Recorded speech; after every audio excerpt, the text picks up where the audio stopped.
পশ্চিম আকাশে সূর্য ঢলে পড়েছে কিছুক্ষণ আগে। এই সময় যারা আর তার কাজিন মিরাজ একটা ক্যাফেতে বসে আড্ডা দিচ্ছে। মিরাজ তার একমাত্র মামাতো ভাই। হায়ার এডুকেশনের জন্য মিরাজ বেশ কিছু বছর কানাডায় ছিল। সপ্তাহ খানেক হল দেশে ফিরেছে। যারার সাথে মিরাজের সম্পর্ক বেশ বন্ধুত্বপূর্ণ। যারা কফিতে চুমুক দিয়ে বলল, মামি কিন্তু এবার বেশ সিরিয়াস তোমার বিয়ে নিয়ে। ওই দিন দেখলাম আম্মুর কাছে বেশ কিছু মেয়ের ছবি নিজে হাজির। মিরাজ মুচকি হেসে সামনে সিল্কি চুলগুলো পেছনে ঠেলে দিয়ে বলল, মায়ের কথা কি বলবো? আমাকে তো আরো 2 বছর আগে থেকে বিয়ের জন্য চাপ দিচ্ছে। তো করে ফেলো, বিয়ের বয়স তো হয়েছেই। পছন্দের কেউ আছে নাকি? মিরাজ দুষ্ট হেসে বলল, আছে তো।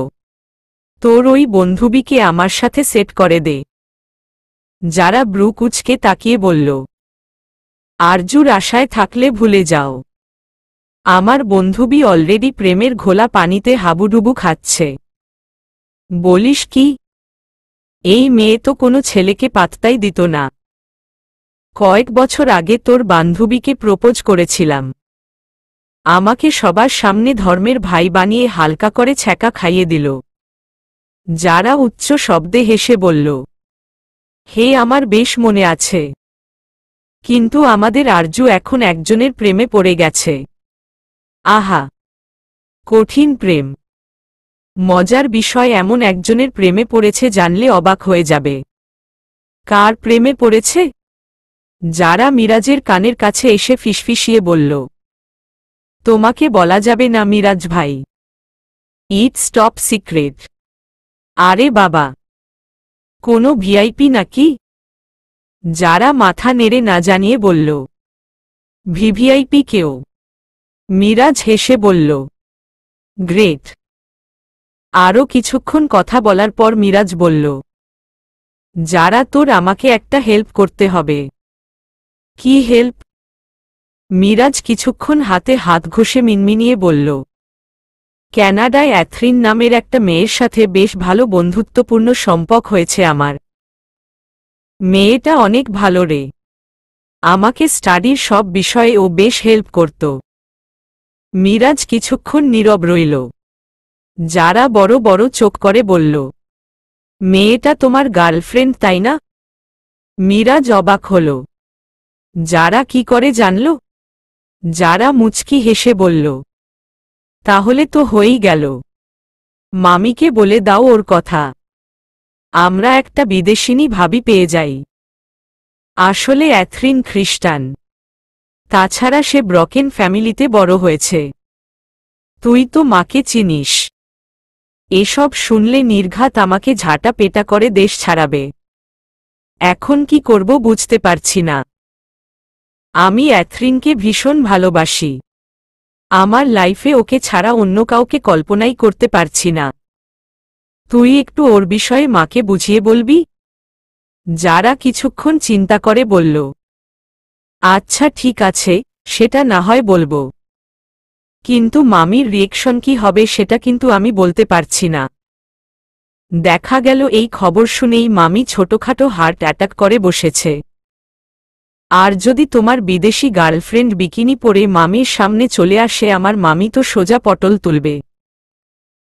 কথাটা বলেই যারা উচ্চ শব্দে হেসে উঠল। মিরাজ যারার হাসিতে প্রথমে খানিকটা বিরক্ত হলেও পরে নিজেও হেসে উঠল। মেয়েটা ভারী দুষ্ট। ঠিক তখনই কেউ একজন যারার পাশে শরীর ঘেঁষে বসে পড়ল।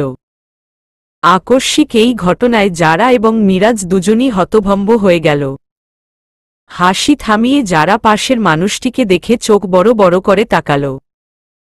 মিরাজ চোখ কুঁচকে বলল, এক্সকিউজ মি ব্রো, আপনাকে তো ঠিক চিনতে পারলাম না।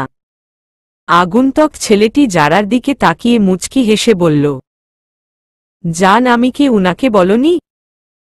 ওকে, নো প্রবলেম। আমি নিজেই পরিচয় দিয়ে দিচ্ছি। আমি নাহিয়ান জাহিদ, যারার ফিয়েন্সে।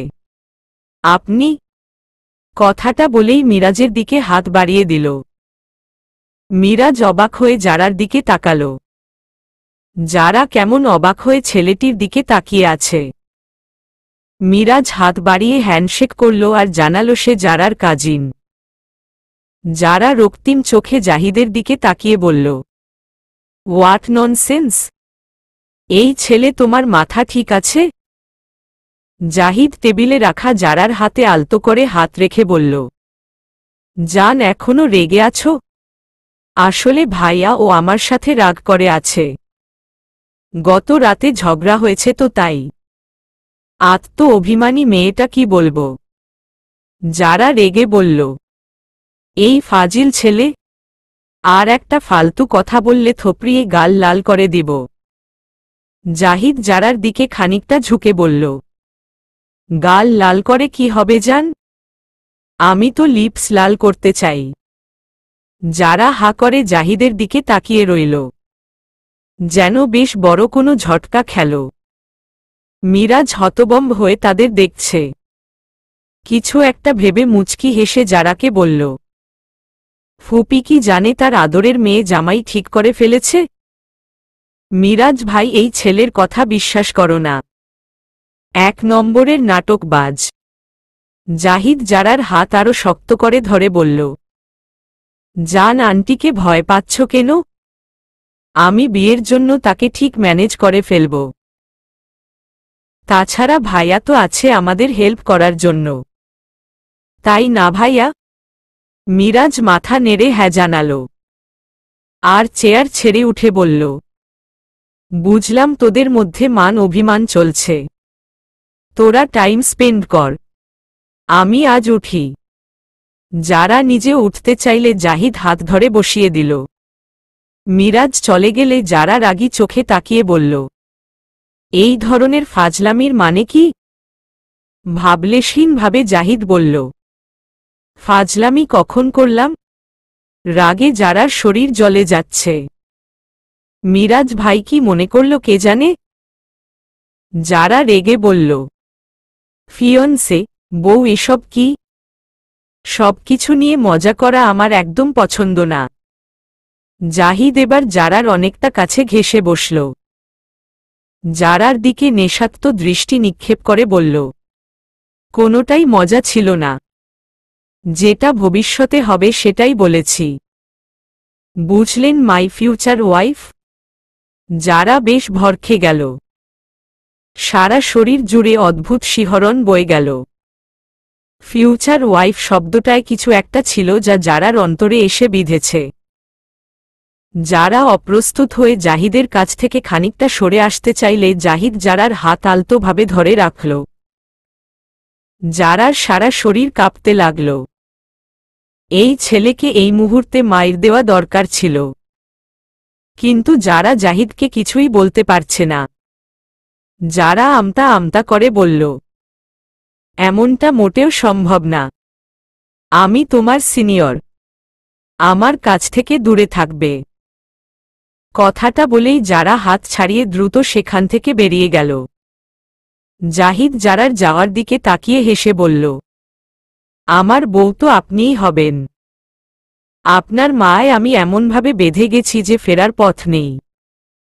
আসলে এই ক্যাফেতে জাহিদ এসেছিল এক বন্ধুর সাথে, কিন্তু সেখানে যারাকে অন্য একটি ছেলের সাথে এত মিষ্টি করে হেসে কথা বলতে দেখে তার বুকের ভেতরে অসম্ভব ব্যথার উৎপত্তি হয়।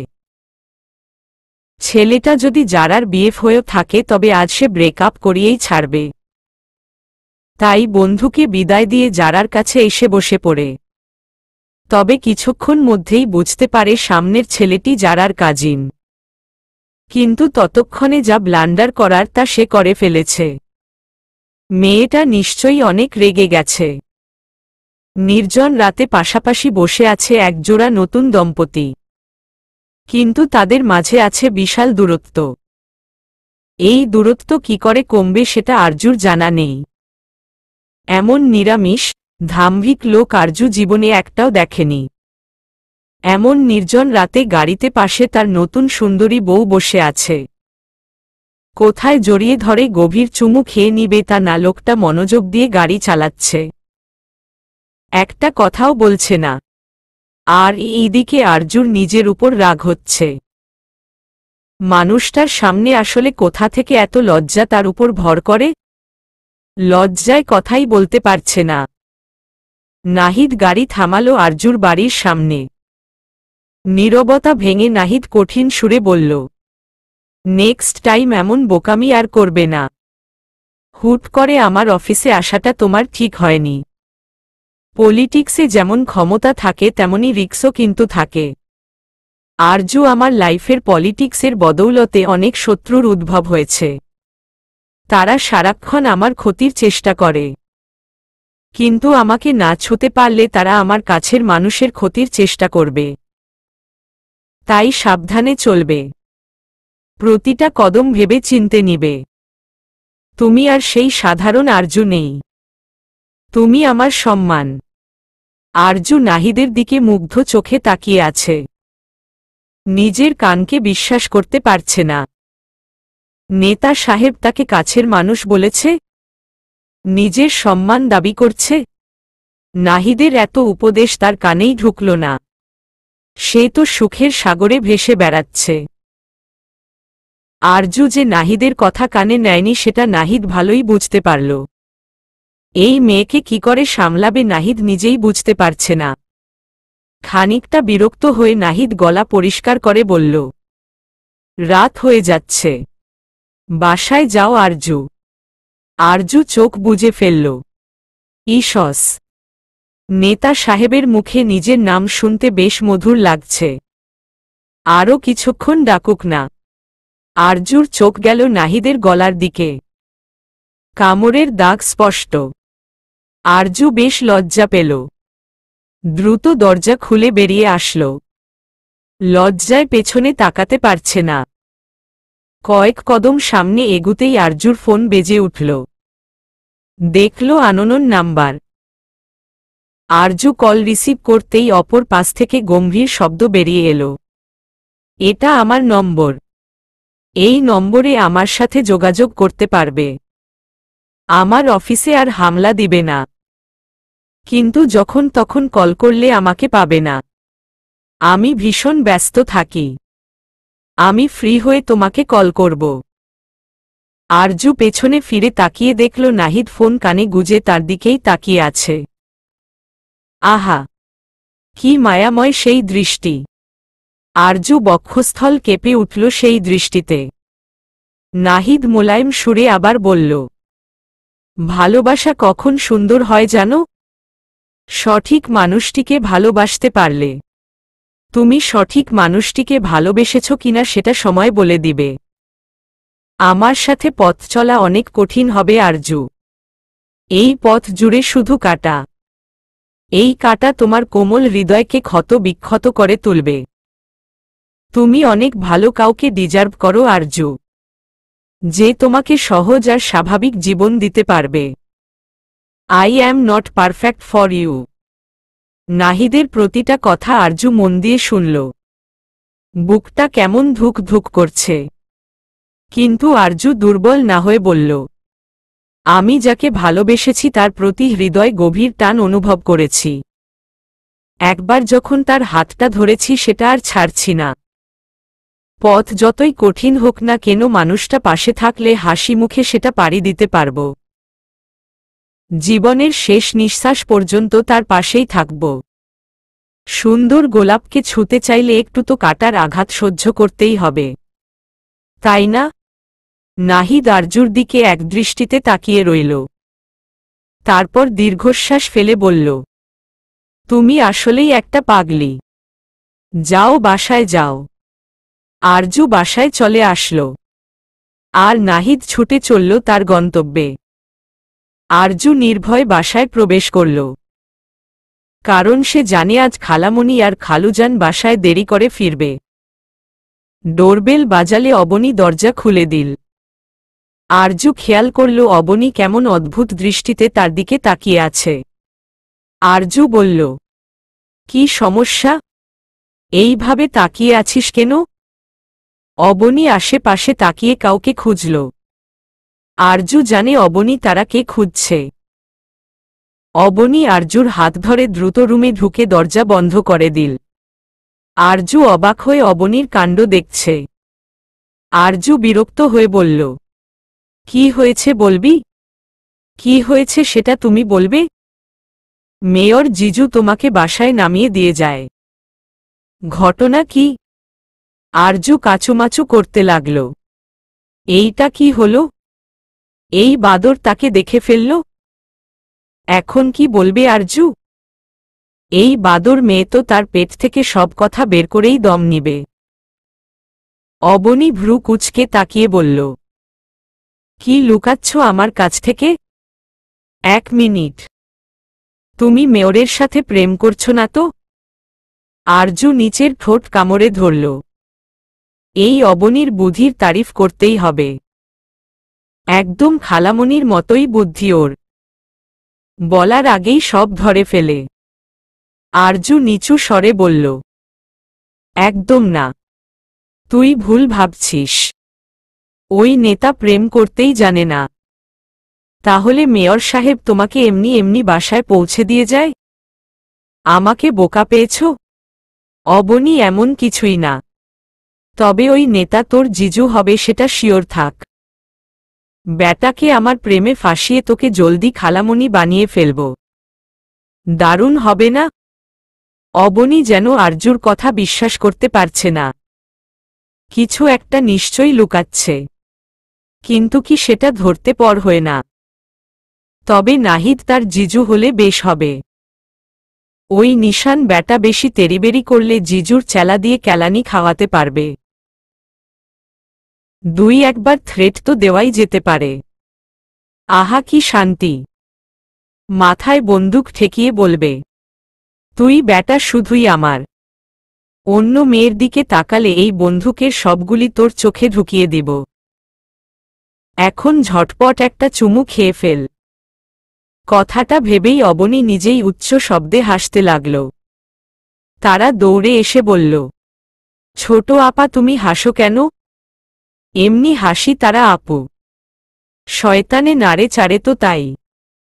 তারা ভাবল ছোট আপারে জিনে আছর করল নাকি। আজকাল এমনি এমনি হাসে। বড় আপারেও মনে হয় জিনে ধরছে। খালি মন খারাপ কইরা থাকে। যা সুন্দর চেহারা, জিনের নজর তো পড়বি। 2 বোনরে 2 জিনে ধরছে। ইয়া আল্লাহ, কি হইব? খাল্লুল মা তো এই সব বিশ্বাস করে না। না তার কিছু করতে হইব।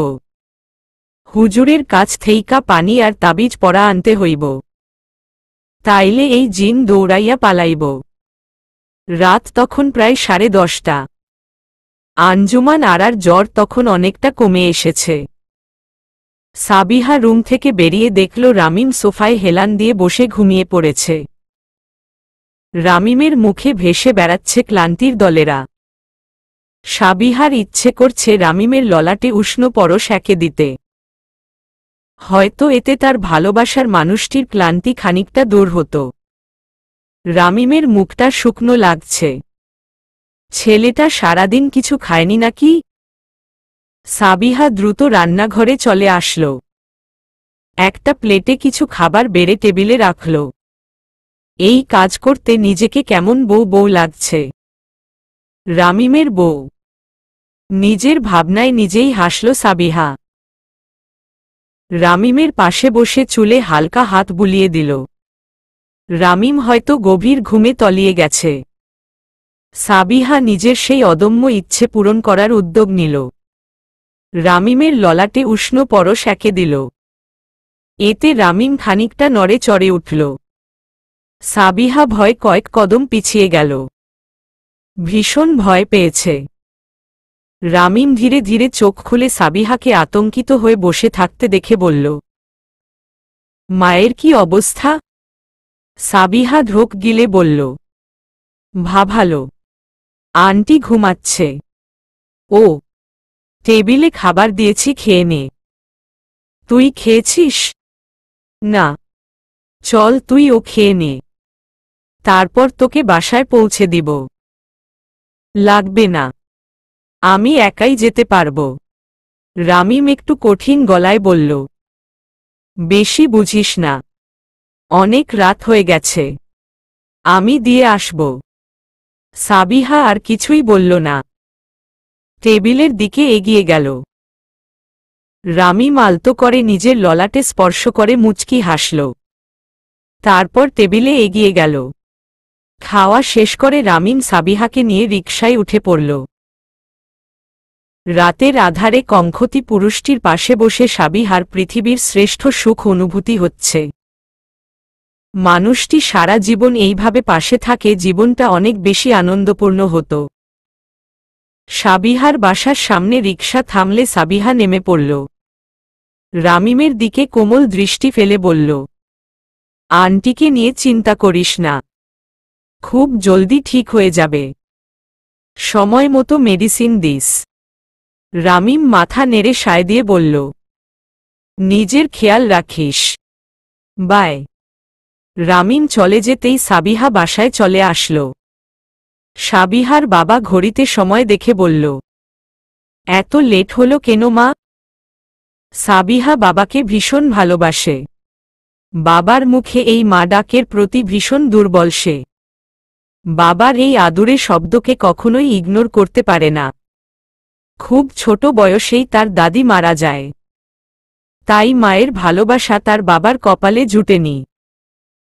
তাই তো সাবিহার জন্মের পর থেকেই তিনি মা বলে ডাকেন।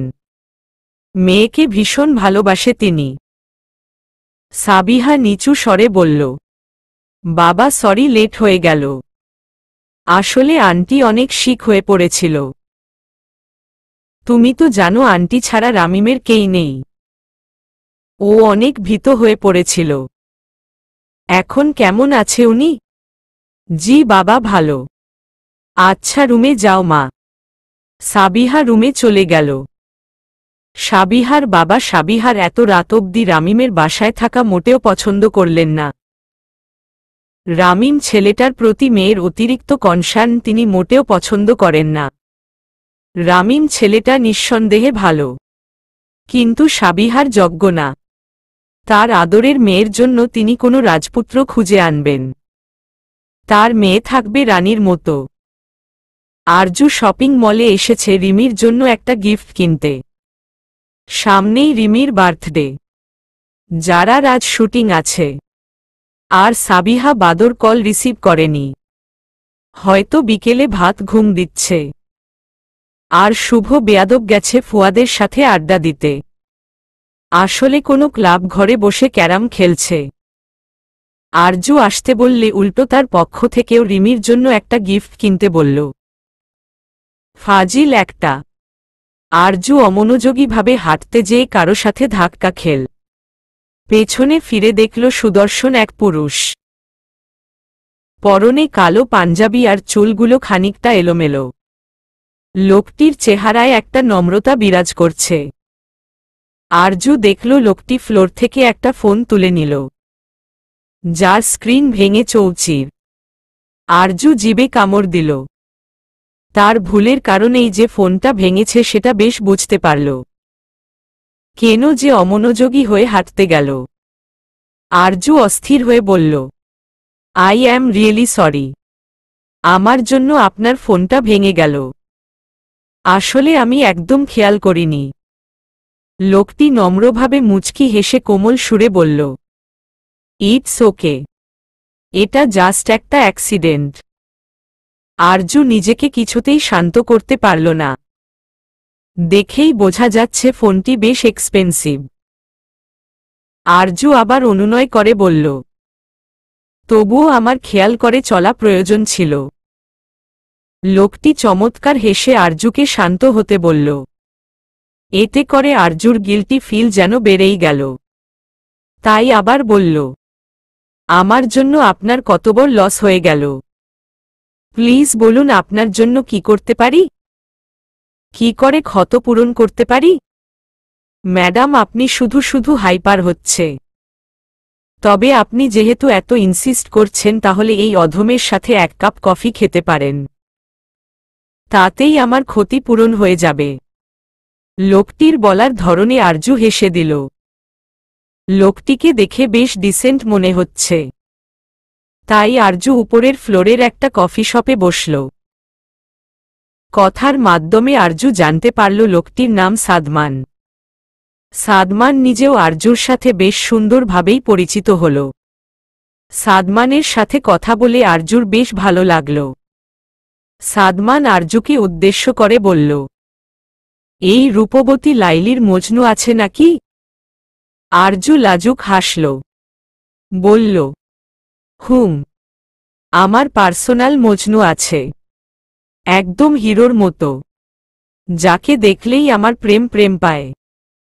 সাদমান মুচকি হাসল, বলল, বাহ, বেশ মাখো মাখো প্রেম মনে হচ্ছে। ইসস, আমার কোনো চান্স নেই, বলেই বুকে তীরে বিধার অ্যাক্টিং করল। আরজু খিল খিল করে হেসে ফেলল। দারুণ মজার লোক সাদমান। নাহিদের সাথে দেখা হয়েছে আজ 2 দিন হয়ে গেল। ফ্রি হয়ে কল দিবে বলেও কোনো কল করেনি। লোকটি আবার উধাও হয়ে গেল কেন? এত কি ব্যস্ততা যে বউকে কল করার সময় পায় না? অনেক ভেবে আরজু নাহিদের নম্বরে কল করল, কিন্তু একবার রিং হওয়ার পরই কেটে গেল। আরজু বুঝতে পারল অপর পাশ থেকে কেটে দিয়েছে। আরজুর বেশ অভিমান হল। নেতা সাহেব এমন কেন? তাকে কি একবারও মনে পড়ে না? নাহিদ পার্টি অফিসে নেতাদের সাথে গুরুত্বপূর্ণ মিটিংয়ে ছিল। আরজুর কল দেখে জলদি সেটা কেটে দিল। তার কারণে মিটিংয়ে ডিস্টার্ব হোক সেটা চায় না। তাছাড়া একজন নেতা কর্মীকে কাজের সময় পার্সোনাল লাইফ ফেলে আসতে হয়। দেশের সেবায় নিজেকে উৎসর্গ করে হয়। আরজু আরও কয়েকবার কল করল, কিন্তু নাহিদ প্রতিবার কল কেটে দিল। আরজু অভিমানে রাতে না খেয়েই ঘুমিয়ে পড়ল। প্রায় অনেক রাতে নাহিদ আরজুকে কল ব্যাক করল। মূলত নাহিদ মাত্রই বাসায় এসেছে। এসেই গোসল করে আরজুকে কল করল। তার অভিমানী বউ নিশ্চয়ই অভিমান করে বসে আছে। আরজু ঘুমে ঢুলতে ঢুলতে নাহিদের কল রিসিভ করল। হ্যালো, কে? নাহিদ মুচকি হাসল। মনের মাঝে প্রশান্তি বয়ে গেল। সারা দিনের ক্লান্তি যেন এই এক শব্দেই নিঃশেষ হয়ে গেল। নাহিদ গম্ভীর স্বরে বলল, নাহিদ বলছি। আরজু তখনও ঘুমে বিভোর। তাই বলল, কে নাহিদ? কোথাকার নাহিদ? নাহিদ গলা পরিষ্কার করে আরও গম্ভীর হয়ে বলল, নিবারাস নাহিদ, আর এই সিটির মেয়র নাহিদ। আরজুর ঘুম যেন ছুমন্তর হয়ে গেল। এক লাফে বসে পড়ল। এক হাতে মাথার চুল খামচে বলল, সরি, ঘুমিয়ে পড়েছিলাম। বুঝতে পেরেছি। তুমি সন্ধ্যায় কল করেছিলে? কেন? আরজুর রাগ হল। একে তো কল রিসিভ করেনি, আবার জিজ্ঞেস করছে কেন কল করেছে। আশ্চর্য, বরের সাথে কথা বলতে কি কোনো কারণ লাগবে? অকারণে কি কথা বলা যায় না? আরজু বলল, আমি কল করাই বিরক্ত হয়েছেন? নাহিদ বুঝল আরজু রেগে গেছে। তাই আরজুকে আরও রাগতে বলল, না, বিরক্ত হইনি, আসলে মিটিংয়ে ছিলাম। কি কারণে কল করেছ বললে না তো? কারণ ছাড়া কল করা যাবে না? অবশ্যই না, কারণ ছাড়া পৃথিবীতে কিছুই হয় না। তাই আমাকে কল করতে অবশ্যই তোমার কোনো সলিড কারণ থাকতে হবে। আমি হাজারো কাজে ব্যস্ত থাকি, অপচয় করার মতো সময় আমার কাছে নেই। আরজুর অপমানে নাক লাল হয়ে আসল। তার সাথে কথা বললে সময়ের অপচয় হবে? আরজু রেগে বলল, বউকে সময় দেওয়া সময়ের অপচয় হয়? অবশ্যই। বউকে তো আরও বেশি ভেবে চিনতে সময় দিতে হবে। বউ জাতি সময়ের অপচয় করাই উস্তাদ। তারা কাজের কথার চাইতে অকাজের কথা বেশি বলে। আরজু রাগে ফেটে পড়ল। এই রাতে কল করে এমন অপমান করার কোনো মানে হয়? রাত যত গভীর হয় মানুষের রোমান্টিকতা বাড়ে। কিন্তু এই লোকের গা ঝালানো কথা শুরু হয়। আরজু প্রচণ্ড রেগে কল কেটে দিল। রাগে ফোন বিছানায় আছাড় মারল। অপর দিকে নাহিদ বাঁকা হাসল। বউকে খেপিয়ে এসে বেশ মজা পেল। আহা, সামনে থেকে আরজুর রাগী মুখটা দেখলে বেশ ভালো হতো। নাহিদের মনে পড়ল বেশ কয়েক বছর আগের কথা। একদিন একটা কাজে অন্য এলাকায় এসেছিল। কাজ শেষে রাস্তায় অনেক ভিড় দেখে সে এবং তার বন্ধুরা এগিয়ে যায়। দেখে একটা স্কুল পড়ুয়া ছেলে অন্য এক স্কুল পড়ুয়া ছেলেকে কান ধরে উঠো বসো করাচ্ছে। নাহিদের চোখ যায় পাশে দাঁড়ানো কিশোরীর দিকে। নাহিদ অবাক হয়। সেই বাসন্তী শাড়ি পরা কিশোরী। কিন্তু সেদিনের মেয়েটিকে আর আজকের মেয়েটিকে অনেক ভিন্ন লাগছে। সেদিন মেয়েটিকে লেগেছিল লাস্যময়ী কিশোরী, আর আজ স্কুল ড্রেস পরা, মাথার উপরে একটা ঝুঁটি করা দেখে নিতান্তই বাচ্চা মনে হচ্ছে। মেয়েটা রাগী চোখে কান ধরা ছেলেটিকে দেখে যাচ্ছে আর পাশে ছেলেটিকে বলছে, কি সব কান ধরে উঠো বসো করাচ্ছিস? এক থাপ্পড় মেরে অজ্ঞান করে ফেল। পাশের ছেলেটি বিরক্ত হয়ে বলল, আমি কি তামিল মুভির নায়ক নাকি যে থাপ্পড় মেরে অজ্ঞান করে ফেলো? শুভ, তোকে দিয়ে কিছু হবে না। আমি দিচ্ছি। এই ফাজিল আমার নোট খাতা চুরি করে স্যারের কাছ থেকে মার খাইয়েছে। একে তো আমি, বলেই সেই কিশোরী সামনের ছেলেটিকে মারতে গেল। কিন্তু কিশোরীর পাশের ছেলেটি পেছনে থেকে ঝাঁপতে মেয়েটিকে থামাল আর তাকে থামতে বলল। সেদিন প্রথম নাহিদ জানতে পারে এই কিশোরীর নাম আরজু। নামটা নাহিদের মন মস্তিষ্ককে একদম গেঁথে যায়। তার এক বন্ধু বলেছিল, বাহ, পিচ্ছি তো বেশ কিউট আছে। এখনই যেই রূপের আগুন আর তেজ দেখা যাচ্ছে, বড় হলে ছেলেদের মাথা খারাপ করে ছাড়বে। পিচ্ছিকে মনে ধরেছে। নাহিদ একদৃষ্টিতে আরজুর দিকে তাকিয়ে সেই বন্ধুর উদ্দেশ্য কঠিন সুরে বলল, মন থেকে ডিলিট করে ফেল। তোদের ফিউচার ভাবি হয়, মায়ের নজরে তাকাবি। দাদাজান এই পিচ্ছিকে অলরেডি নোটবউ করার প্ল্যান করে রেখেছেন। নাহিদের সেই বন্ধু যেন খানিকটা মনক্ষুণ্ণ হল। আশফি হেসে বলল, দাদাজান প্ল্যান করেছে নাকি তুই? যেইভাবে তাকিয়ে আছিস দোস্ত, বাচ্চা মেয়েটা ভৎস হয়ে যাবে। তুই তো দেখা যায় বাচ্চা ভাবির উপর ভালোই স্লিপ করে গেছিস। নাহিদ বাঁকা হেসে বলল, নিজের জিনিসে এইভাবেই তাকাতে হয় আশফি। এই কিশোরী তো আরও বেশ কিছুদিন আগেই আমার নজরে লক হয়ে গেছে। শুধু সময়ের অপেক্ষা। সামনের সপ্তাহ থেকে লামিয়ার এইচএসসি ফাইনাল এক্সাম শুরু। একদিকে যেমন পড়ার চাপ, অন্যদিকে কাজের চাপ। লামিয়া টিউশন আর কাজ শেষ করে বাকি সময় মনোযোগ দিয়ে পড়াশোনা করে।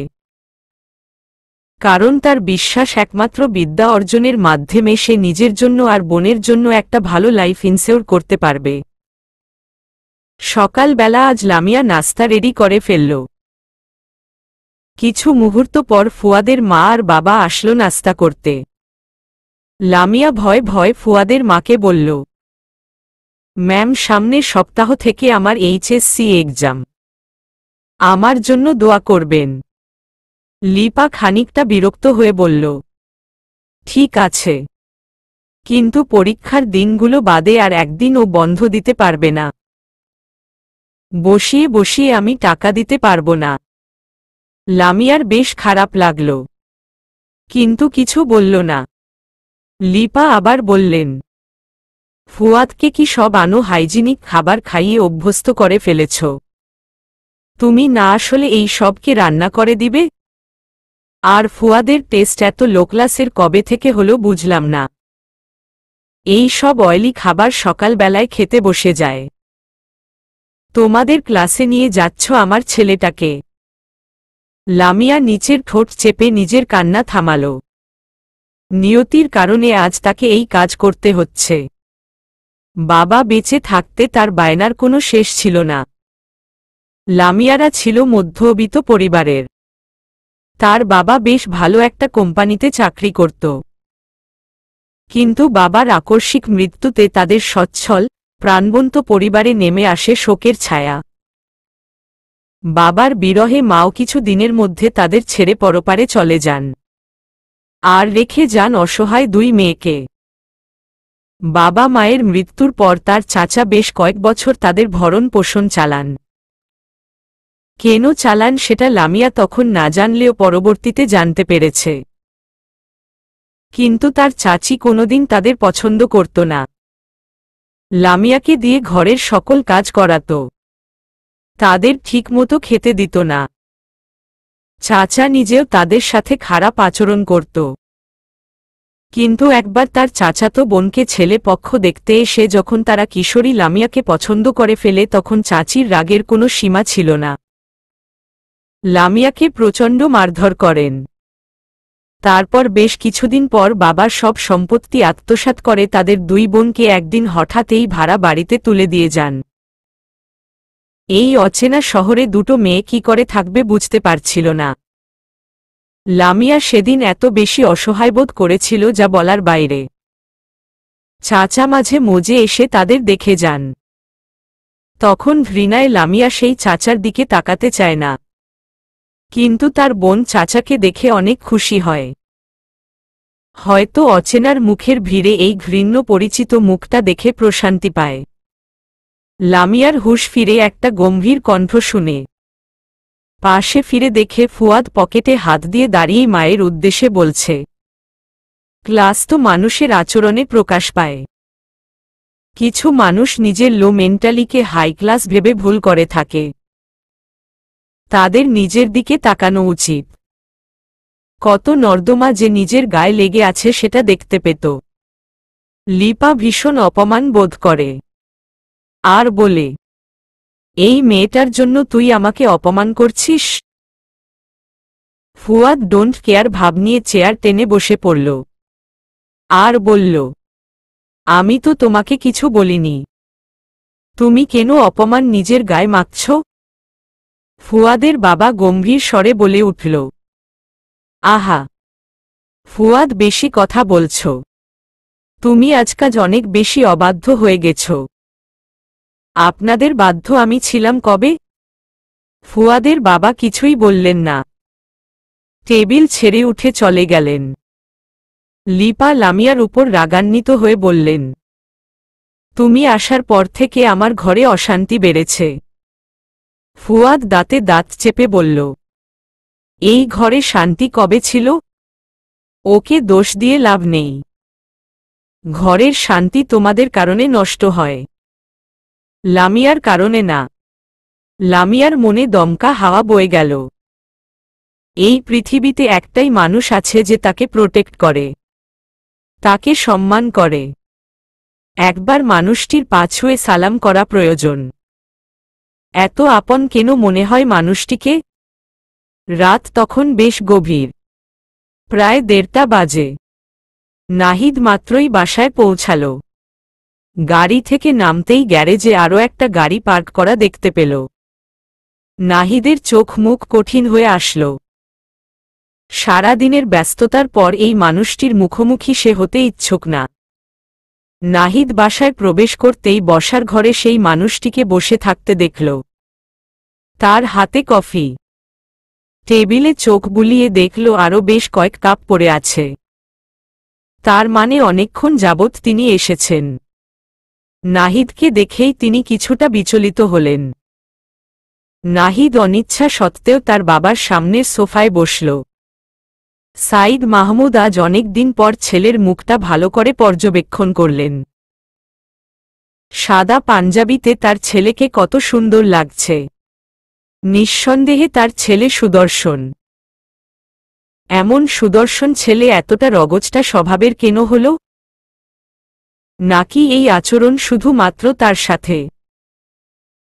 বাইরে মানুষের সংস্পর্শে আসলে বা জনসাধারণের কাছে তার এই ছেলেটা একদম ভিন্ন। কত সহজেই সাধারণ মানুষের মধ্যে মিশে যায়। মানুষের দুঃখ কষ্ট উপলব্ধি করে তাদের সাহায্য করে। কিন্তু ব্যক্তি জীবনে ছেলেটা সম্পূর্ণ ভিন্ন, গম্ভীর প্রকৃতির। এই এত দিন পর জন্মদাতা পিতাকে দেখে সামান্য কুশল বিনিময় করাটাও জরুরি মনে করে না। এতটাই ঘৃণা করে তাকে। নাহিদ কয়েক মুহূর্ত নীরব থেকে হাতঘড়ি দেখে বলল, এত রাতে এখানে কি করছেন? নাইম মাহমুদ নিজেও বেশ রগচটা স্বভাবের। ছেলে তো এই গুণ তার কাছ থেকেই পেয়েছে। তিনি গম্ভীর স্বরে বললেন, রাত গভীর হয়েছে সেটা স্বীকার করছো তাহলে? এত রাত অবধি বাইরে না থাকলে হয় না তোমার? এত শত্রু ছড়িয়ে রেখেছ যে কোনো দিন কে এসে বুলেট দিয়ে বুক ঝাঁঝরা করে দিয়ে যায় তার কোনো নিশ্চয়তা নেই। নাহিদ বিরক্তি প্রকাশ করে বলল, আমাকে নিয়ে আপনার চিন্তা করতে হবে না। কি কারণে এসেছেন সেটা বলুন। নাইম মাহমুদের ইচ্ছে করছে ছেলের গালে কষিয়ে থাপ্পড় মারতে, কিন্তু যুবক ছেলের গায়ে হাত তোলা যায় না। তাছাড়া তার ছেলের সাথে সম্পর্কটাও তেমন ভালো না। তার এই ধরনের পদক্ষেপ সম্পর্কটার আরও বাজে অবস্থা করতে পারে। তিনি দীর্ঘশ্বাস ফেলে বললেন, একটা নিউজ আমার কানে এসেছে। সেটা কি সত্যি? নাহিদ ভাবলেশহীনভাবে বলল, কি নিউজ? তুমি নাকি বিয়ে করেছ? নাহিদ চমকে বাবার দিকে তাকাল। এই অতি গোপন খবরটিও বাবার কানে পৌঁছে গেল? নাহিদ সোফায় হেলান দিয়ে বসে বলল, আমার পেছনে স্পাই লাগানো বন্ধ করুন। তার মানে ঘটনা সত্যি? সেটা আপনার স্পাইকে জিজ্ঞাসা করুন। নাহিদের বাবা খানিকটা ক্ষিপ্ত হয়ে বললেন, তোমাকে কবে থেকেই আম্মা বিয়ের কথা বলছে? তুমি মানা করে দিয়েছ। যদি কাউকে পছন্দ করেই থাকো তবে আগে বললে না কেন? এইভাবে গোপনে বিয়ে করার মানে কি? নিজের ছেলের বিয়ের খবর আমার অন্যের মাধ্যমে জানতে হয়। নাহিদ চোখ মুখ শক্ত করে বলল, আমার ব্যক্তিগত জীবনের ব্যাপারে কারো হস্তক্ষেপ আমি পছন্দ করি না। নাইম মাহমুদ রেগে বললেন, চরম বেয়াদব তুমি। তোমার মতো একটা বেয়াদবকে বিয়ে করে কোনো মেয়ে তার জীবন নষ্ট করেছে? নাহিদ রাগে কিছুই বলল না। মুখ অন্যদিকে ঘুরিয়ে রাগ সংবরণ করার চেষ্টা করল। নাহিদের বাবা আবার বললেন, মেয়েটা কে? কোথায় থাকে? তাকে আমাদের সামনে নিয়ে আসছো না কেন? এত প্রশ্নে নাহিদ বেশ বিরক্ত। তাই শক্ত গলায় বলল, সময় আসলে নিয়ে আসব। তাছাড়া আমার বউকে জনে জনে দেখিয়ে বেড়ানোর কোনো ইচ্ছা আমার নেই। সে একান্ত আমার ব্যক্তিগত সম্পদ। সাইদ মাহমুদ বেশ বিচক্ষণ বুদ্ধিমত্তা সম্পন্ন মানুষ। তাই কপাল কুঁচকে বললেন, মেয়েটার নিরাপত্তা নিয়ে উদ্বিগ্ন হচ্ছ? নাকি আরও কোনো কারণ আছে? মেয়েটার নিরাপত্তা নিয়ে ভেবো না। তাকে নিয়ে বাসায় ফিরে আসো। তার নিরাপত্তার দায়িত্ব সম্পূর্ণ আমার। আমার বউকে আমি নিজেই প্রোটেক্ট করতে পারব। আপনার ভাবতে হবে না। আমার ক্ষমতা সম্পর্কে নিশ্চয়ই ধারণা আছে। নাইম মাহমুদ ক্ষিপ্ত গলায় বললেন, তোমার ওই ক্ষমতার জন্যই আজ নিরাপত্তাহীনতায় ভুগছ। নাহিদ দাঁতে দাঁত চেপে বসে রইল। নাইম মাহমুদ কিছুটা শান্ত হয়ে বললেন, মেয়েটার বাসার অ্যাড্রেস দাও। তার বাবা মার সাথে কথা বলবো। নাহিদ রেগে বলল, আপনার স্পাইকে বলুন খুঁজে বের করতে। কয়েক মুহূর্ত নীরব থেকে নাহিদ আবারও কঠিন গলায় বলল, আমার ব্যাপারে আপনি নাক গলানো বন্ধ করুন। আপনার কোনো কনসার্ন আমার প্রয়োজন নেই। বলেই নাহিদ উপরে চলে গেল। নাইম মাহমুদ নাহিদের যাবার দিকে তাকিয়ে ভাবলেন, এইভাবে হুট করে বিয়ে করার কারণ কি? আর করলেও সেটা গোপন কেন করছে? শুধুমাত্র মেয়েটার নিরাপত্তার জন্য নিশ্চয়ই না। অন্য কোনো কারণ অবশ্যই আছে। মেয়েটাকে সেটা জানতে হবে। মেঘের আড়ালে উজ্জ্বল চাঁদ একটু পরপর উকি দিচ্ছে। বারান্দার চেয়ারে বসে রিমি একদৃষ্টিতে সেই চাঁদের লুকোচুরি খেলা দেখে যাচ্ছে। রিমি আজকের দিনটি নিয়ে ভাবতে লাগল। আজ বিকেলে ভার্সিটি থেকে বের হতেই শুভ তাকে ডেকে বলল, রিমি তোর সময় হবে? একটু হেল্প লাগতো তোর, তোকে নিয়ে এক জায়গাতে যাব। রিমির মন আনন্দে ভরে উঠল। শুভ তাকে কোথাও নিয়ে যাবে ভাবতেই মন আনন্দে নেচে উঠল। সচরাচর শুভর সাথে তার একা বের হওয়া হয় না। রিমি লাজুক হেসে চোখের চশমা ঠিক করে বলল, কি হেল্প লাগবে? চল, গেলেই বুঝবি। পাশ থেকে আরজু এসে রিমির কাঁধে হাত রেখে দুষ্টু হেসে বলল, আমাকে রেখে কোথায় যাওয়ার প্ল্যান করছিস তোরা? শুভ চোখ গরম করে বলল, তোকে বলতে হবে? যা ভাগ। আরজু রেগে শুভর পিঠে চাপড় মেরে বলল, ফাজিল পোলা, দাঁড়া, আন্টিকে যেয়ে বলবো তার ছেলে ডেট করতে বের হচ্ছে। রিমি বেশ লজ্জা পেল। ইসস, আসলেই শুভর সাথে যদি একটাবার ডেটে যেতে পারত। লজ্জায় হয়তো রিমি শুভর দিকে তাকাতেই পারত না। শুভ আরজুর চুল টেনে বলল, যা খুশি বল, আমি ভয় পাই নাকি? উল্টো আম্মু শুনলে খুশি হবে। এই রিমি, চল তো ডেটে যাই। ফুয়াদ, এই ফাজিলকে বাসায় পৌঁছে দিয়ে যাস। ফুয়াদ রিমির চোখে মুখের সেই আনন্দ দেখতে পেল। মেয়েটা ভুল জায়গায় নিজের অনুভূতি ইনভেস্ট করছে। যেই ছেলের ধ্যানজ্ঞান সবটা জুড়ে আরজুর বসবাস, সেখানে রিমির কোমল অনুভূতি শুভ কি করে উপলব্ধি করবে? আরজু মুখ ভেঞ্চি দিয়ে বলল, আমি কি বাচ্চা নাকি? একাই যেতে পারব। ফুয়াদ, তুই যা তো। আর শুভ ছাগল, আমার বাসায় আর আসিস, তোর ঠ্যাং ভেঙে গলায় ঝুলিয়ে দিব।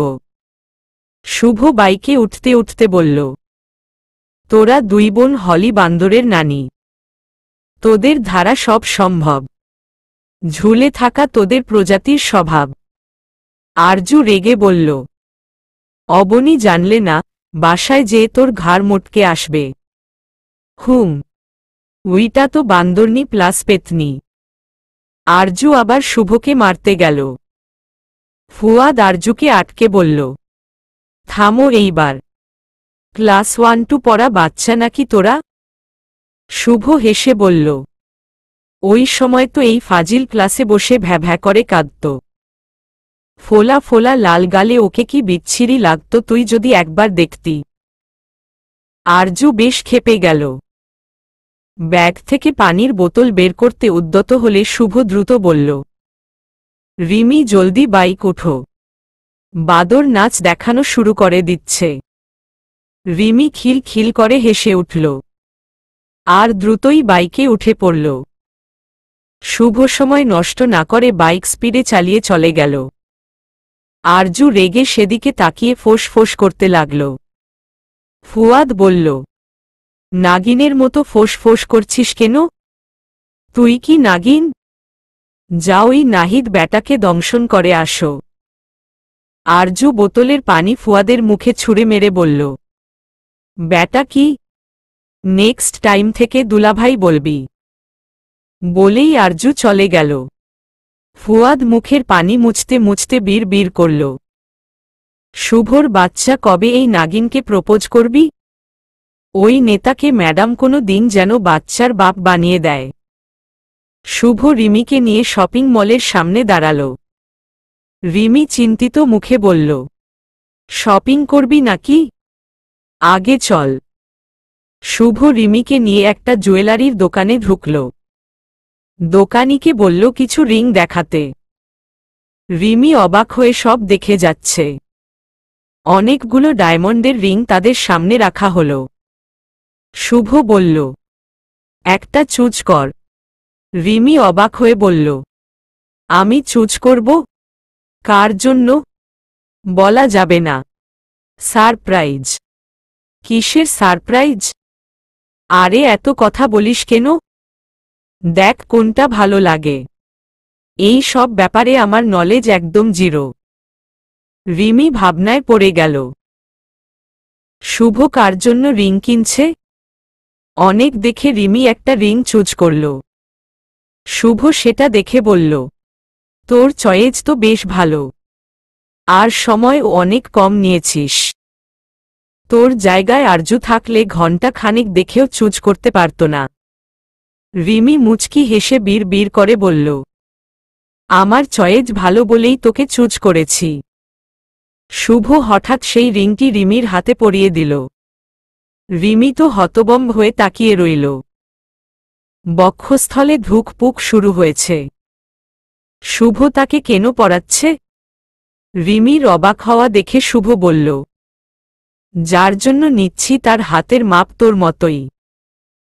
তবে এখন মনে হচ্ছে রিংটা তোর হাতের জন্যই বানিয়েছে। তোর হাতে বেশ মানিয়েছে। রিমি বেশ লজ্জা পেল। শুভ রিংটি খুলতে চাইলে সেটা কিছুতেই খুলতে পারছিল না। কিছুটা চেষ্টা করে বলল, তোর হাতেই তো আটকে গেল। মনে হয় তোর হাতটাই রিংটার পছন্দ হয়েছে। বলেই হেসে দিল। রিমির সারা শরীর শিউরে উঠল। অদ্ভুত সেই অনুভূতি। রিমি নিজেই অনেক চেষ্টা করে রিংটি খুলতে সক্ষম হল। রিমির মনে হচ্ছে এই রিং যদি কোনোদিন খুলতে না হতো তবে বেশ হতো। কারণ তার ভালোবাসা নিজ হাতে তাকে এটি পরিয়ে দিয়েছে। রাত তখন অনেক গভীর। সারা শহর গভীর নিদ্রায় আচ্ছন্ন হয়ে পড়েছে হয়তো। আরজু তার ব্যতিক্রম নয়। আরজুর গভীর ঘুমের বেঘাত ঘটে ফোনের রিংটোনের শব্দে। আরজু বালিশের পাশ থেকে ফোন নিয়ে চোখ বন্ধ অবস্থায় রিসিভ করলে অপর পাশ থেকে কেউ বলে উঠল, ঘুম ভেঙেছে? কে? চোখ খুলে ফোনের স্ক্রিনে কি লেখা আছে দেখে বলো তো। আরজু পিট করে তাকিয়ে স্ক্রিনে নাম দেখে ঘুম জড়ানো কণ্ঠে বলল, নেতা সাহেব লেখা। নাহিদ মুচকি হাসল। তাহলে তার বউ তার নাম নেতা সাহেব লিখে সেভ করেছে? আরজু ঘুমের মাঝে কথাটা বলেই ফট করে চোখ খুলে তাকাল। এক হাতে চোখ কচলে ফোনের স্ক্রিনে আবার তাকাল। তার নেতা সাহেব কল করেছে। চোখের ঘুম নিমিষেই হাওয়া হয়ে গেল। আরজু খুশিতে নিচের ঠোঁট কামড় ধরল। আর নিচু স্বরে বলল, জি বলুন। ভালো আছো আরজু? ইসস, কি মায়া জড়ানো কণ্ঠ। আরজুর মন ভালো লাগায় ছেয়ে গেল। এই সাধারণ প্রশ্ন আরজুর কাছে অসাধারণ মনে হচ্ছে। প্রায় সপ্তাহ খানেক পর মানুষটির গলা শুনতে পারছে। আরজু অভিমানী সুরে বলল, না ভালো নেই, একদম ভালো নেই। কেন? জানি না। নাহিদ মুচকি হেসে বলল, আমার কাছে একটা কমপ্লেইন করেছিলে। সেই ব্যক্তির শাস্তির ব্যবস্থা করেছি। আরজু কিছুই বুঝতে পারল না। তাই বলল, মানে? তোমাকে লং ড্রাইভে নেওয়ার জন্য অপরাধী তোমার জন্য অপেক্ষা করছে। আরজু কয়েক মুহূর্ত সময় নিল কথাটা বুঝতে। তারপর হুড়মুড় করে বিছানা ছেড়ে বেলকনি এসে দাঁড়াল। বাসার সামনে রাস্তায় একটা কালো গাড়ি দাঁড়িয়ে আছে। আর এই গাড়িটা নাহিদের। আরজু অস্থির হয়ে বলল, এত রাতে আপনি আমার বাসার সামনে? নাহিদ গাড়ির গ্লাস খুলে আরজুর দিকে তাকাল। আবছা আলোয় এলোমেলো আরজুকে ভীষণ কিউট লাগছে। নাহিদ বলল, 5 মিনিটের মধ্যে আসতে পারবে? অলরেডি 1:30 বাজে। আরজু অবাক হয়ে কয়েক মুহূর্ত নাহিদের দিকে তাকিয়ে রইল। তারপর এক দৌড়ে রুমে ছুটে গেল। আরজুর কাণ্ড দেখে নাহিদ ঠোঁট চিপে হাসল। মেয়েটা আসলেই পাগলাটে আর দুরন্ত। আরজু দ্রুত ওয়াশরুমে যেয়ে ফ্রেশ হয়ে আসল। একটা ব্ল্যাক ডেনিম প্যান্ট আর উপরে হোয়াইট শার্ট দ্রুত পরে নিল। অলরেডি 8 মিনিট পার হয়ে গেছে। আরজু ঠোঁটে সামান্য লিপস্টিক দেওয়ার সময়টুকুও পেল না। তাই হাতের কাছে পাওয়া লিপ বাম দিয়ে দ্রুত বের হয়ে গেল। মনে মনে নাহিদকে বকাঝকা করল। এই প্রথম কোথাও ঘুরতে নিয়ে যাচ্ছে, তারপরও রেডি হতে সময় দিয়েছে মাত্র 5 মিনিট। 5 মিনিটে কি রেডি হওয়া সম্ভব? কেমন এলোমেলো অবস্থায় বের হতে হচ্ছে। আরজু সাবধানে দরজা খুলে বেরিয়ে গেল। এমন হুট করে রাতে বের হওয়ার কাজ সে আগেও শুভর সাথে করেছে, কিন্তু আজ অন্যরকম অনুভূতি হচ্ছে। আরজু দ্রুত সিঁড়ি দিয়ে নামল, কারণ যা ঘাড় তেরা লোক, দেরি হলে চলেও যেতেও পারে। আরজু নাহিদের গাড়ির সামনে আসতেই নাহিদ দরজা খুলে আরজুকে ভেতরে বসতে ইশারা করল। আরজু নাহিদের পাশে বসে খেয়াল করল তার জামাইটা আজ পাঞ্জাবির বদলে ব্ল্যাক টি শার্ট পরা, যা সচরাচর দেখা যায় না। ইসস, কি কিউট লাগছে। আরজুর নিজের নজর না লেগে যায়। নাহিদ আরজুর দিকে তাকিয়ে বলল, বাসায় কোনো প্রবলেম হবে? আরজু মাথা নেড়ে না জানালো। নাহিদ গম্ভীর স্বরে বলল, কোথায় যাবে বলো? আরজু নাহিদের দিকে নেশাক্ত চোখে তাকিয়ে বলল, আপনি যেখানে নিয়ে যাবেন সেটাই আমার গন্তব্য। নাহিদ কিঞ্চিত ঠোঁট প্রসারিত করে হাসল। তারপর গাড়ি চালাতে শুরু করল। গভীর রাত বলেই রাস্তাঘাট সব ফাঁকা।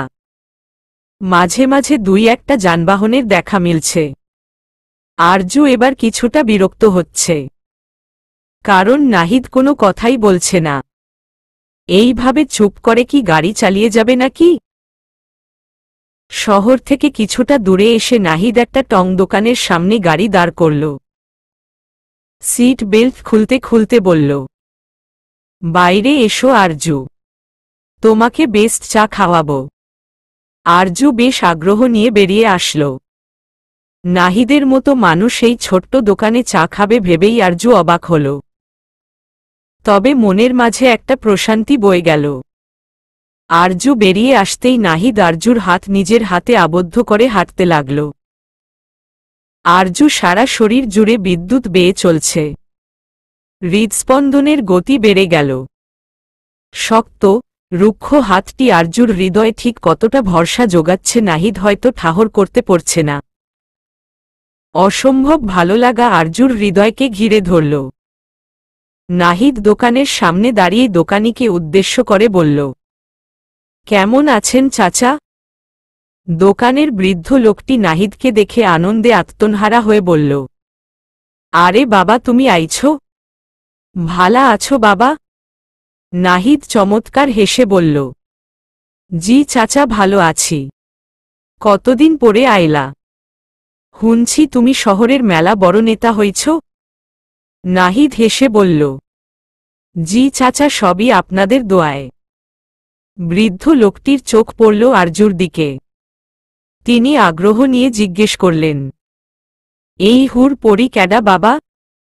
নাহিদ আরজুর দিকে এক পলক তাকিয়ে বৃদ্ধ লোকটির উদ্দেশ্য বলল, আমার বউ, আপনাদের বৌমা। এক দমকা হাওয়া আরজুর হৃদয় গভীরে অনুভূতির ঝড় তুলে গেল। এই প্রথম নাহিদ তাকে আমার বউ বলে সম্বোধন করল। শব্দটা এত মধুর লাগল শুনতে যে আরজুর চোখ ভিজে উঠল। এত সুখ সুখ কেন লাগছে? বৃদ্ধ লোকটি বিস্ময় প্রকাশ করে বলল, ও মা, এত সুন্দর মাইয়া মানুষ আমি জীবনে দেখি নাই। কই পাইলা এই পরি? লোকটির কথায় নাহিদ দুষ্ট হেসে বলল, আকাশ থেকে টুপ করে একদম আমার সামনে এসে পড়েছে চাচা। তবে এই পরি কিন্তু বেশ ডেঞ্জারাস চাচা। আরজু কপাল কুঁচকে নাহিদের দিকে তাকাল। নাহিদ বাঁকা হেসে বলল, আমাকে নিজের জালে ফাঁসিয়ে নিয়েছে। জাদু টাদু জানে হয়তো। আরজু অভিমানী চোখে নাহিদের দিকে থেকে নজর সরিয়ে নিল। বৃদ্ধ লোকটি হেসে বলল, এমন সুন্দর পরীর জালে তো পুরুষ মানুষ নিজের ইচ্ছায় ধরা দিব। লোকটির কথায় আরজু বেশ লজ্জা পেল। নাহিদ বলল, চাচা ঝটপট 2 কাপ স্পেশাল চা দিন। আরজু আর নাহিদ বেঞ্চে বসে চায়ে চুমুক দিচ্ছে। আরজু চুমুক দিয়েই বলল, বাহ, দারুণ তো। হুম, চাচা বেশ ভালো চা বানায়। স্টুডেন্ট লাইফে এই জায়গায় আমাদের বন্ধুদের বেশ আড্ডা জমত। প্রায়শ চলে আসতাম। এই গভীর রাতে চাচা দোকান কেন খুলে রেখেছেন? চাচার দোকান সারা রাতই খোলা থাকে। আমি আর শুভ আমাদের এলাকার সব টং দোকানের চা টেস্ট করে ফেলেছি। একটার চাইতে আরেকটা বেস্ট। শুভকে চিনেছেন? আমার বেস্ট ফ্রেন্ড। হুম, জানি। আরজু অবাক হয়ে বলল। কি করে জানেন? সাজেকে দেখেছিলাম। তোমার বেশ কেয়ার করে। হুম। শুভ আমার সাপোর্ট সিস্টেম। আমার লাইফে ভালো মুহূর্তগুলোর বেশিরভাগটাই ওর সাথে কাটানো। চা শেষ করে আরজু আশেপাশে চোখ বুলালো। চারপাশ গাছে ঘেরা।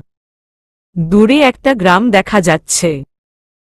চারপাশে মিষ্টি বাতাস বইছে। আরজুর নাকে মিষ্টি সুবাস ভেসে আসছে। আরজু পাশে বসা মানুষটির দিকে তাকালো। এই সুবাস তার প্রিয় মানুষটির কাছ থেকেই আসছে। নাহিদ আরজুর দিকে আর চোখে তাকালো। আবার সাথে সাথে চোখ ফিরিয়ে নিল। কিন্তু আরজুর বেহায়া চোখ কিছুতেই ফেরাতে পারছে না। হঠাৎ করেই ঝুম বৃষ্টি শুরু হল। আর আরজুর হুঁশ ফিরল। এই গভীর রাতে ভালোবাসার মানুষটির পাশে বসে বৃষ্টি উপভোগ করার অনুভূতি অন্যরকম। আরজুর হৃদয় ভালোলাগারা বারবার দোলা দিয়ে যাচ্ছে। আজকের রাতটা আসলেই সুন্দর। নাহিদ এই অসময়ের বৃষ্টিতে বেশ বিরক্ত হল। আর আরজু নাহিদের সেই বিরক্তি মাখা মুখখানা দেখে আবারও প্রেমে পড়ল। দোকানের সামনেই তারা বেশ কিছুক্ষণ অপেক্ষা করল। রাত তখন প্রায় ৩:২০। এখনই বেরিয়ে না পড়লে বাসায় পৌঁছাতে দেরি হয়ে যাবে। তাছাড়া আরজু বাসায় কাউকে কিছুই জানায়নি। তাই আরজুকে নিয়ে বৃষ্টির মাঝেই দৌড়ে গাড়িতে চলে আসল। এত অল্প সময়ের মধ্যেই তারা অনেকটা ভিজে গেল। আরজু গাড়িতে বসে চুল ঝাড়তে লাগল। আর নাহিদ একদৃষ্টিতে সেই দৃশ্য দেখতে লাগল। নাহিদের হঠাৎ নজর পড়ল আরজুর শরীরের দিকে। সাদা শার্ট ভিজে আরজুর শরীরের সাথে লেপ্টে আছে। আরজুকে ভীষণ আবেদনময়ী লাগছে। নাহিদের গলা শুকিয়ে কাঠ হয়ে উঠল। নাহিদের মনে হচ্ছে সে ভীষণ তৃষ্ণার্ত। যেই তৃষ্ণা একমাত্র এই রমণী মিটাতে পারবে। চলবে।